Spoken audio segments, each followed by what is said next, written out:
Shalom Bapak Ibu Saudara sekalian, bagaimana kabarnya? Saya berdoa kita tetap dalam kondisi yang sehat, kuat, semangat di dalam Kristus Yesus Tuhan kita. Haleluya. Hari ini Indonesia sedang persiapan memasuki tahap new normal.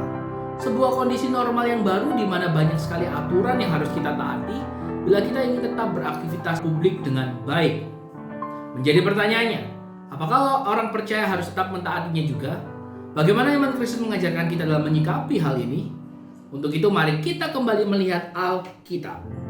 Di dalam Kristus kita adalah orang-orang yang dimerdekakan.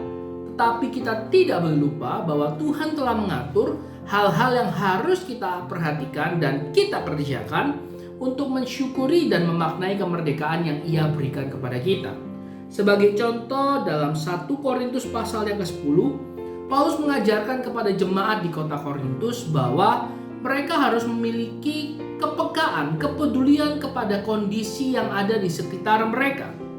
Ada keberatan hati nurani orang lain yang perlu dan baik untuk diperhatikan. Jadi kekristenan mengajarkan kita tidak boleh sekedar mementingkan kepentingan diri sendiri. Karena iman kita lalu kita berkata, oh saya tidak peduli aturan apapun. Yang penting iman saya berkata saya baik-baik saja. Saya tidak peduli apa kata orang. Oh nggak bisa. Paulus mengambil sebuah hal yang sederhana mengenai makanan. Boleh dimakan makanan apapun karena segala sesuatu ciptaan Tuhan, kata Paulus. Tetapi ketika ada orang yang berkata, hei makanan itu disembahkan kepada berhala, jangan kamu makan. Menurut Paulus, karena keberatan hati nurani orang itu, lebih baik kita tidak usah memakannya. Nah jadi permasalahannya adalah, pertanyaannya apakah Paulus menjadi orang yang hanya ingin menyenangkan hati orang lain? Tentu tidak. Paulus adalah orang yang strategik. Tujuan utamanya adalah agar banyak orang dimenangkan untuk Kristus. Lalu Paulus berkata, mungkin akan ada orang yang bertanya, mengapa kebebasanku harus ditentukan dari keberatan hati nurani orang lain? Nah di ayat 31 Paulus menjawab seperti ini. Aku menjawab, jika engkau makan atau jika engkau minum, atau jika engkau melakukan sesuatu yang lain, lakukanlah semuanya itu untuk kemuliaan Allah. Luar biasa. Paulus mengambil sebuah jalur baru ketika orang hanya memusatkan pandangannya kepada kepentingan diri atau kepentingan orang lain. Paulus menarik sebuah garis yang baru, jalur yang baru. Paulus berkata, bukan sekedar mengapa, tetapi Paulus menekankan, untuk siapa kamu melakukannya, itu menjadi hal yang lebih penting untuk dipikirkan.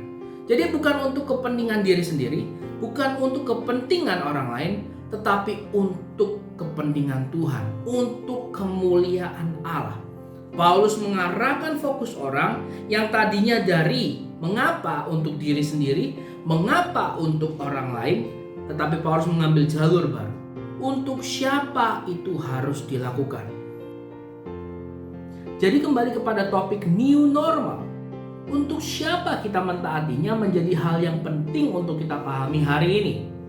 Bukan sekedar untuk keselamatan diri sendiri, keselamatan banyak orang, tetapi mari kita mau melakukannya untuk memuliakan Tuhan. Kita tidak bisa berkata imanku membuat aku tidak harus pakai face shield, masker, tidak harus memperhatikan social distancing. Enggak. Firman Tuhan sudah mengajarkan kita. Kalau dengan cara itu orang tidak dapat menerima kebenaran, kalau dengan cara itu orang tidak dapat memuliakan Tuhan, kalau dengan cara itu orang tidak diselamatkan, jangan lakukan itu. Mentaati aturan yang ada, mentaati kesepakatan bersama, menjadi salah satu jalur agar orang dapat mengalami berkat, mengalami keselamatan, dan karenanya Tuhan dipermuliakan. Apakah Anda sudah siap memasuki masa new normal? Dalam kondisi apapun, marilah kita tetap memuliakan Tuhan. Tuhan Yesus memberkati. Shalom.